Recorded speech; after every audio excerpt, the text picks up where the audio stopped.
ਹੁਣ ਨੈਕਸਟ ਆਪਾਂ ਦੇਖਾਂਗੇ ਪ੍ਰੋਜੈਕਟ ਐਸੈਂਸ਼ੀਅਲ ਐਂਡ ਟਿਪਸ।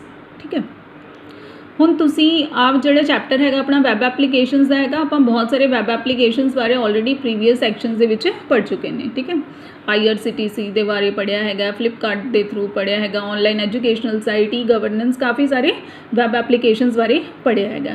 ਹੁਣ ਆਪਾਂ ਕੀ ਡਿਸਕਸ ਕਰਾਂਗੇ ਕਿ ਇਹ ਜਿਹੜੇ ਵੈਬ ਐਪਲੀਕੇਸ਼ਨਸ ਹੈਗੇ ਨੇ, ਜਦ ਵੀ ਇਹਨਾਂ ਨੂੰ ਆਪਾਂ ਡਿਵੈਲਪ ਕਰਦੇ ਨੇ ਤੇ ਡਿਵੈਲਪ ਕਿਵੇਂ ਕਰੀਦਾ ਹੈਗਾ, ਉਹਦੇ ਵਿੱਚ ਕਿਹੜੇ ਕਿਹੜੇ ਫੇਜ਼ਸ ਹੁੰਦੇ ਨੇ, ਕਿਹੜੇ ਕਿਹੜੇ ਸਟੈਪਸ ਪਹਿਲਾਂ ਆਪਾਂ ਨੂੰ ਪਰਫੋਰਮ ਕਰਕੇ ਆਪਾਂ ਉਹ ਚੀਜ਼ ਡਿਵੈਲਪ ਕਰੀਦੀਆਂ ਨੇ। ਇਨ ਦਿਸ ਸੈਕਸ਼ਨ ਆ structure and simplified process is describe for the development of web based application. ਠੀਕ ਹੈ, ਇਹਦੇ ਵਿੱਚ ਹੁਣ ਆਪਾਂ ਦੇਖਾਂਗੇ ਕਿ ਇੱਕ ਵੈਬ ਐਪਲੀਕੇਸ਼ਨ ਨੂੰ ਤਿਆਰ ਕਰਨ ਲਈ ਆਪਣੇ ਕੋਲ ਕਿਹੜੇ ਕਿਹੜੇ ਫੇਜ਼ਸ ਹੈਗੇ ਨੇ।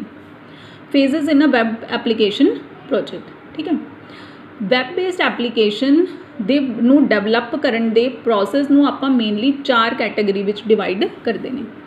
ਵੈਬ ਐਪਲੀਕੇਸ਼ਨਸ ਨੂੰ ਡਿਵੈਲਪ ਕਰਨ ਲਈ, ਵੈਬ ਐਪਲੀਕੇਸ਼ਨਸ ਨੂੰ ਬਣਾਉਣ ਦੇ ਪ੍ਰੋਸੈਸ ਨੂੰ ਆਪਾਂ 4 ਮੇਨ ਫੇਜ਼ਸ ਦੇ ਵਿੱਚ ਡਿਵਾਈਡ ਕੀਤਾ ਹੈਗਾ।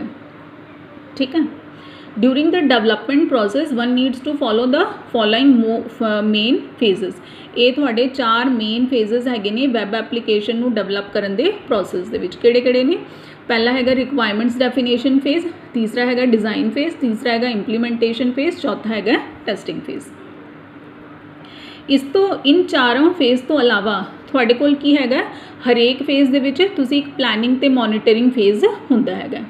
Additionally for all this phases there is a planning and monitoring phase. मेन तुहाडे वैब एप्लीकेशन दी डेवलपमेंट दे विच आ 4 फेजेस हैगे ने। इस तो अलावा हरेक फेज दे विच तुसी प्लानिंग ते मॉनिटरिंग अप्लाई करनी हैगी है। ठीक है, प्लानिंग ते मॉनिटरिंग 2 वर्ड हैगे ने। प्लान करना दा की मतलब हुंदा हैगा कि बई तुसी पहला प्लान कर लेने करना हैगा कि बई इस फेज दे विच मैं किहड़ी-किहड़ी एक्टिविटीज़ परफॉर्म करनियां हैगियां ने। ठीक है, मॉनिटरिंग का की मतलब हुंदा हैगा कि बई आपां मॉनिटर करना हैगा कि बई जिहड़ी चीज़ां आपां सोचियां सी, ठीक है, कि बई इन्ना खर्चा होगा, इन्ना कॉस्ट हैगा, वो किमें चल रहा है, जिन्ना आप सोचा सी उसी हिसाब के नाल सारी चीज़ां चल रही हैं या नहीं चल रही ने।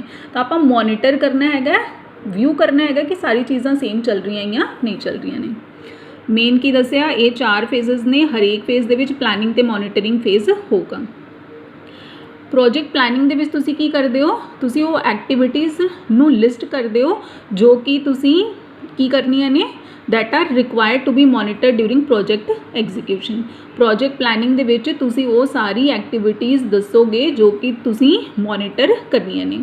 फॉर एग्जाम्पल हर एक for each activity information useful for its monitoring is defined. हर एक एक्टिविटी के लिए आप पहला ही दस दिता हुंदा हैगा कि किहड़ी-किहड़ी चीज़ आप मॉनिटर करनी है। हर एक एक्टिविटी लिए आप देखांगे कि बई ड्यूरेशन, उस एक्टिविटी को पूरा करने लिए कितना टाइम लगना है, कितना खर्चा लगूगा, उसका स्केड्यूल की हैगा, स्केड्यूल मतलब कदों उन्हें शुरू होना है, कदों खत्म होना है, उन्होंने कंप्लीट करने लिए किहड़ी-किहड़ी रिसोर्सिस की लोड़ हैगी है ते की रिस्क इनवॉल्व हैगा। रिस्क मतलब खतरा कि बई ये जिहड़ा फेज मैं करते करते किन्ने मेरे कोल रिस्क हैगे ने। रिस्क बहुत सारे हो सकते हैं कि बई थोड़ा खर्चा वध भी सकता हैगा। ठीक है, तो हो सकता है कि इन बिटवीन थोड़ा प्रोजेक्ट किसी कारण रुक जाए। एडिशनली बहुत सारे खर्चे, बहुत सारे रिस्क होंगे ने। ठीक है, तो मेन 4 फेजेस ने, हरेक दे विच प्लानिंग ते मॉनिटरिंग फेज हैगा। इहदे विच बेसिकली तुसी दसना हैगा कि हरेक एक्टिविटी जिहड़ी तुसी डिफाइन करनी हैगी है, उहदे विच की चीज़ मॉनिटर तुसी करनी है। ये उहदे 4 फेजेस दसे ने। हुण आपां की करांगे, एक एक फेज नूं इन डिटेल पढ़ांगे। तो पहला फेज अपना तुहानूं की दस्सिया सी, requirement definition phase. Requirement definition जिहड़ा फेज हैगा, इहदे विच आपां की करांगे, जिहड़ा आपां वैब एप्लीकेशन आपां डेवलप करना हैगा, उहदी प्रॉब्लम स्टेटमेंट नूं आइडेंटिफाई करना है। ठीक है, प्रॉब्लम स्टेटमेंट का मतलब की ਹੁੰਦਾ ਹੈਗਾ, ਹੁਣ ਆਪਾਂ ਦੇਖਾਂਗੇ। ਮੇਨ ਇਸ ਫੇਜ਼ ਦੇ ਵਿੱਚ ਤੁਸੀਂ ਕੀ ਕਰਨਾ ਹੈਗਾ, ਜਿਹੜਾ ਤੁਸੀਂ ਵੈਬ ਐਪਲੀਕੇਸ਼ਨ ਡਿਵੈਲਪ ਕਰਨ ਜਾ ਰਹੇ ਹੋ ਉਹਦੀ ਤੁਸੀਂ ਪ੍ਰੋਬਲਮ ਸਟੇਟਮੈਂਟ ਨੂੰ ਆਈਡੈਂਟੀਫਾਈ ਕਰਨਾ ਹੈ। ਇਸ ਤੋਂ ਇਲਾਵਾ ਤੁਸੀਂ ਕੀ ਕਰਨਾ ਹੈਗਾ, ਉਹਦੇ ਸਕੋਪ ਨੂੰ ਵੀ ਆਈਡੈਂਟੀਫਾਈ ਕਰਨਾ ਹੈਗਾ। ਤਾਂ ਮੇਨ ਇਸ ਫੇਜ਼ ਦੇ ਵਿੱਚ ਤੁਸੀਂ 2 ਚੀਜ਼ਾਂ ਚੈੱਕ ਕਰਨੀਆਂ ਨੇ, ਇੱਕ ਫੀਜ਼ੀਬਿਲਿਟੀ ਤੇ ਇੱਕ ਸਕੋਪ। ਫੀਜ਼ੀਬਿਲਿਟੀ ਦਾ ਕੀ ਮਤਲਬ ਹੁੰਦਾ ਹੈਗਾ कि ये प्रोजेक्ट बनाना फीजिबल हैगा। फीजिबल मतलब इहदा कोई तुक बनता है, कोई फायदा मैनू होगा नहीं होगा। इहदे विच पहला आपां की चेक करांगे, whether the project is technically feasible.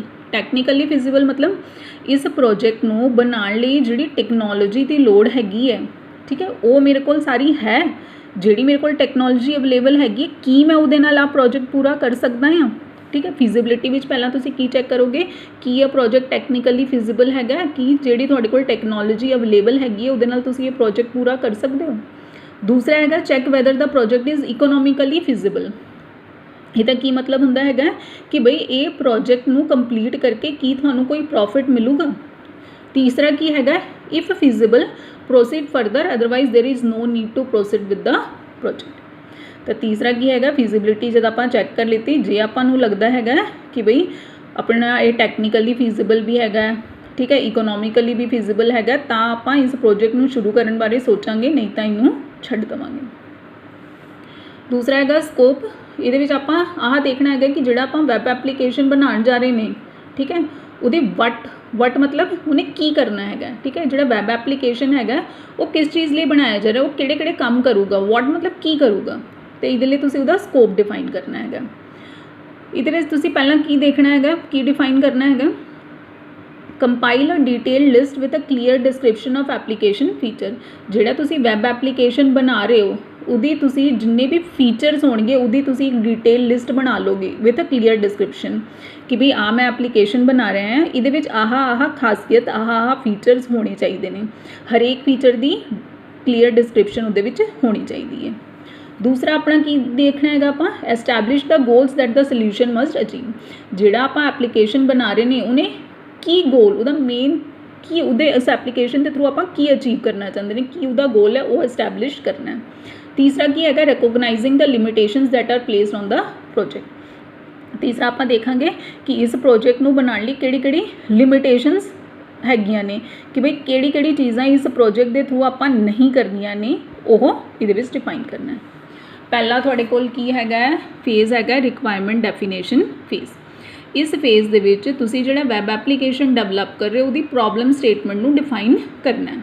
Problem statement का मेन मतलब की हुंदा हैगा कि तुसीं आह डिफाइन करना हैगा कि वैब एप्लीकेशन किस चीज़ बारे हैगे, वो क्यों तुसीं बना रहे हो, क्यों बनाण जा रहे हो। इस तो अलावा तुसीं की डिफाइन करना हैगा उहदी फीजिबिलिटी ते स्कोप डिफाइन करना है। फीजिबिलिटी मतलब कि ये प्रोजेक्ट फीजिबल हैगा, ਇਹਦੇ ਵਿੱਚ ਤੁਸੀਂ ਕੀ ਦੇਖਣਾ ਹੈਗਾ ਕਿ ਇਹ ਟੈਕਨੀਕਲੀ ਤੇ ਇਕਨੋਮਿਕਲੀ ਫਿਜ਼ੀਬਲ ਹੈਗਾ। ਟੈਕਨੀਕਲੀ ਮਤਲਬ ਕੀ ਇਹਨੂੰ ਬਣਾਉਣ ਲਈ ਜਿਹੜੀ ਮੇਰੇ ਕੋਲ ਟੈਕਨੋਲੋਜੀ ਅਵੇਲੇਬਲ ਹੈਗੀ ਕੀ ਉਹਦੇ ਨਾਲ ਮੈਂ ਪ੍ਰੋਜੈਕਟ ਕੰਪਲੀਟ ਕਰ ਸਕਦਾ ਹਾਂ, ਜਾਂ ਇਹਦੇ ਲਈ ਟੈਕਨੋਲੋਜੀ ਪੂਰੀ ਅਵੇਲੇਬਲ ਹੈਗੀ ਹੈ ਮੇਰੇ ਕੋਲ ਜਿਹਦੇ ਨਾਲ ਮੈਂ ਇਹਨੂੰ ਪ੍ਰੋਜੈਕਟ ਨੂੰ ਕੰਪਲੀਟ ਕਰ ਸਕਦਾ ਹਾਂ। ਦੂਸਰਾ ਹੈਗਾ ਕਿ ਇਸ ਪ੍ਰੋਜੈਕਟ ਨੂੰ ਬਣਾਉਣ 'ਤੇ ਮੈਨੂੰ ਕੋਈ ਪ੍ਰੋਫਿਟ ਮਿਲੂਗਾ। ਜੇ ਆ ਫਿਜ਼ੀਬਲ ਹੈਗਾ ਟੈਕਨੀਕਲੀ ਤੇ ਇਕਨੋਮਿਕਲੀ ਤਾਂ ਹੀ ਇਸ ਪ੍ਰੋਜੈਕਟ ਨੂੰ ਆਪਾਂ ਪ੍ਰੋਸੀਡ ਕਰਾਂਗੇ, ਨਹੀਂ ਤਾਂ ਆਪਾਂ ਇਹਨੂੰ ਨਹੀਂ ਪੂਰਾ ਕਰਾਂਗੇ। ਸਕੋਪ ਦੇ ਵਿੱਚ ਆਪਾਂ ਕੀ ਚੀਜ਼ ਦੇਖਣੀ ਹੈ, ਵਾਟ ਚੀਜ਼। ਇਹਦੇ ਵਿੱਚ ਆਪਣਾ ਫੋਕਸ ਕੀ ਹੋਊਗਾ, ਵਾਟ, ਕਿ ਐਪਲੀਕੇਸ਼ਨ ਨੇ ਕੀ ਕਰਨਾ ਹੈਗਾ। ਇਹਦੇ ਲਈ ਆਪਾਂ ਨੇ ਕੀ ਡਿਫਾਈਨ ਕਰਨਾ ਹੈਗਾ ਕਿ ਵੀ ਇਸ ਐਪਲੀਕੇਸ਼ਨ ਦੇ ਫੀਚਰਸ ਕੀ ਹੋਣਗੇ, ਕਿਹੜੇ ਫੀਚਰਸ ਹੋਣਗੇ, ਉਹਦੀ ਪੂਰੀ ਡਿਟੇਲ ਲਿਸਟ ਹੋਗੀ ਤੇ ਹਰੇਕ ਫੀਚਰ ਦਾ ਕਲੀਅਰ ਡਿਸਕ੍ਰਿਪਸ਼ਨ ਦੱਸਿਆ ਜਾਊਗਾ। ਦੂਸਰਾ ਕੀ ਹੈਗਾ ਆਪਾਂ ਆਹ ਐਸਟੈਬਲਿਸ਼ ਕਰਨਾ ਹੈਗਾ ਕਿ ਇਹ ਜਿਹੜਾ ਵੈਬ ਐਪਲੀਕੇਸ਼ਨ ਆਪਾਂ ਬਣਾ ਰਹੇ ਉਹਦਾ ਗੋਲ ਕੀ ਹੈਗਾ, ਕਿਉਂ ਬਣਾ ਰਹੇ ਨੇ। तीसरा कि बई इस दे विच किहड़ी लिमिटेशनस हैगे ने, किहड़ी आपां रिस्ट्रिक्शनस लगाणियां ने, ठीक है। नैक्सट अपने कोल हैगा डिज़ाइन फेज़, ठीक है। डिज़ाइन फेज़ दे विच आपां किस चीज़ नूं फोकस करते हैं, हाउ, ठीक है। डिज़ाइन पहला अपने कोल की हो गया वाट मतलब एप्लीकेशन जिहड़ा बना रहे हैं उन्हें करना की हैगा। हुण डिज़ाइन फेज़ दे विच आपां की देखांगे कि बई किद्दां करना हैगा, हाउ कि जिहड़ी चीज़ आपां रिक्वायरमेंट फेज़ विच ਆਪਾਂ तय कर लीती कि की करना है, हुण आपां देखना है किवें करना है। The focus is on how the application is to be design. This consist of इहदे विच अपने कोल 3 चीज़ां हुंदियां ने। की चीज़ां हुंदियां ने, a map of the web application site, database ते पेज स्ट्रक्चर। डिज़ाइन फेज़ दे विच आपां की करना है, आपां देखना है कि जिहड़ा आपां रिक्वायरमेंट फेज़ विच वाट डिसाइड किया सी कि एप्लीकेशन ने करना की है, हुण आपां देखना है कि वो किवें करना है। हुण इहदे विच आपां 3 चीज़ां देखनियां ने। पहला है map of the web application site. हुण जब भी तुसीं कोई भी वैबसाइट ओपन करते हो, ठीक है, देखी होगी बहुत सारी वैबसाइट्स तुसीं ओपन करते हो। वैबसाइट दे विच की हुंदा, बहुत सारे वैब पेजेस होंदे ने, ठीक है। हर एक पहले पेज विच जाओगे उहदे विच काफ़ी सारी लिंक्स बणियां होंदियां ने, उहनूं क्लिक करदे हो तो वो किसी दूसरे पेज विच लै जांदा हैगा, देखी होगी सारे ने। वैबसाइट विच की होंगे, बहुत सारे वैब पेजेस होंगे ने, ठीक है। पेजेस की आपस में रिलेशनशिप होंगी है, रिलेशनशिप होंगी है मतलब तुसी एक पेज के एक लिंक बनी उन्होंने क्लिक करोगे तो थानू किसी होर पेज में लै जाऊगा। तो ये सारी चीज़ां आपां इहदे विच देखनियां ने। A map of the web application site, it contains essential information about the structure of the site, the pages and the relationship between them। इहदे विच किस चीज़ बारे इंफॉर्मेशन होगी, स्ट्रक्चर ऑफ द साइट, मतलब किन्ने पेजेस होंगे उन्होंने आपस में की रिलेशनशिप होगी। Thus we have a map with pages and a path connecting them. इहदा की मतलब हैगा, आप आह डिफाइन कर लेना हैगा एक मैप कि बई किन्ने पेजेस होंगे तो उन्हों का पाथ कनैक्टिंग दैम मतलब कि जोड़े पेजेस है ने एक पेज दूसरे पेज के नाल किद्दां तुसी जोड़ोगे, किहड़ी हाइपरलिंक किस पेज पर लगा के उन्होंने किस पेज के नाल कनैक्ट करनी है। We have to simply implement the pages and follow the path to connect them.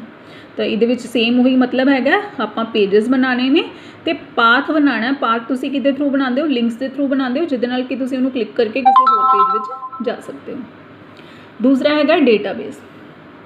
हुण इहदे विच आपां की डिफाइन करना हैगा, एप्लीकेशन डेटाबेस नूं डिज़ाइन करना। हुण डेटाबेस तुसी ऑलरेडी MySQL पढ़िया होया। डेटाबेस दे विच की हुंदे ने, बहुत सारे टेबल्स होंदे ने, टेबल दे विच रोज़ होंदे ने, कॉलम्स होंदे ने ते हुण टेबल्स दी आपस विच रिलेशनशिप डिफाइन करनी होंदी है। डेटाबेस विच तुसी एप्लीकेशन डेटाबेस नूं डिज़ाइन करना है तो इहदे विच तुसी की आइडेंटिफाई करना हैगा कि इस एप्लीकेशन नूं बनाउण लई तुहानूं किहड़े-किहड़े टेबल्स की लोड़ पऊगी। फिर तुसी टेबल के स्ट्रक्चर नूं डिसाइड करोगे, स्ट्रक्चर नूं डिफाइन करोगे मतलब तुसी आह देखना हैगा कि टेबल दे विच किहड़े-किहड़े एट्रीब्यूट्स होणगे, ठीक है। उन्हां एट्रीब्यूट मतलब उन किहड़े-किहड़े कॉलम होणगे, उन्हां दा डेटा टाइप की होगा, उन्हां दा साइज़ की होगा तो टेबल्स की आपस में रिलेशनशिप की होगी। तीसरा हैगा पेज स्ट्रक्चर। इहदे विच तुसी पेज का स्ट्रक्चर डिफाइन करोगे। पेज मतलब हुण आ भी पेज हैगा, ठीक है। वैबसाइट दे विच पेजेस होंदे ने तो तुसी आ देखना हैगा कि बई पेज के मेन सैक्शनस किहड़े होणगे, ठीक है। हैडर दे विच की लिखना हैगा, मेन कंटेंट किन्ने तुसी उहदे लई जगह दे रहे हो, ठीक है। साइड बार लगानी है या नहीं लगानी हैगी है तो पेज के स्ट्रक्चर नूं तुसी डिज़ाइन करना हैगा। सैकेंड फेज़ किहड़ा हैगा है, डिज़ाइन फेज़। इहदे विच तुसी आह देखना हैगा कि बई जिहड़ी चीज़ तुसी पहले फेज़ विच डिसाइड कीती सी कि प्रोजेक्ट ने की करना हैगा, हुण किवें करना हैगा वो तुसी इहदे विच डिज़ाइन करोगे। तो इहदे लई किवें डिज़ाइन करोगे, पहला तुसी कोई भी चीज़ जे मैं तुहानूं बनाउण नूं कहां तुसी उहदा एक रफ मॉडल बनाते हो, डिज़ाइन करते हो तो इहदे विच वैबसाइट दे विच तुहानूं की करना पऊगा, वैब एप्लीकेशन साइट का मैप बनाना पऊगा। पहला तुसी रफली बना लोगे कि मेरे वैबसाइट दे विच जी 10 पेजेस हैगे ने, ठीक है। पहले पेज का लिंक दूसरे दे नाल या पहले पेज का लिंक सारे पेजेस नाल करना है या नहीं करना हैगा, दूजे का पहले दे नाल करना है या किहड़े पेज दे नाल लिंक करना है, ये चीज़ां तुसी डिसाइड करोगे। फिर डेटाबेस, हुण इहदे विच तुसी आह देखना हैगा कि बैकएंड दे विच डेटाबेस किहड़ा लग्गिया होगा, ठीक है। हुण इहदे लई तुसी डिफाइन करोगे कि बई किहड़े-किहड़े टेबल्स चाहिए होणगे तो टेबल दे विच किहड़े कॉलम होणगे, उन्हां दा डेटा टाइप की होगा तो टेबल की आपस में रिलेशनशिप की होगी। फिर तुसी देखोगे कि जो इंडिविजुअल जिहड़े पेज तुहाडी वैबसाइट दे विच ने उहदा स्ट्रक्चर की होगा, स्ट्रक्चर मतलब उहदा लुक की होगा, हैडर कित्थे होगा, फुटर साइड बार लगानी है या नहीं लगानी है, ठीक है। हुण ये चीज़ तुहानूं हले क्लीयर नहीं होगी कि आपां की थ्योरी पढ़ रहे हैं। तो बेसिकली इहदे आपां काफ़ी सारे केसिस ऑनलाइन जोड़े केस स्टडीज़ होंदियां ने वो आपां पढ़ांगे तो वो थानू फिर क्लीयर हो जाऊगा पूरा, ठीक है। हुण जिवें तुसीं इहनूं समझ सकते हो कि बई जे मैं तुहानू कोई काम दे रही हाँ तो पहलां तुसीं आह देखोगे कि भी ये काम करना फिजिबल है या नहीं हैगा, तो ये काम करन लई मैनूं की करना पऊगा, वो पहली फेज़ विच आ गया। हुण दूसरी फेज़ विच तुसीं की डिफाइन करना कि भी ये काम मैं किवें करना हैगा, ठीक है।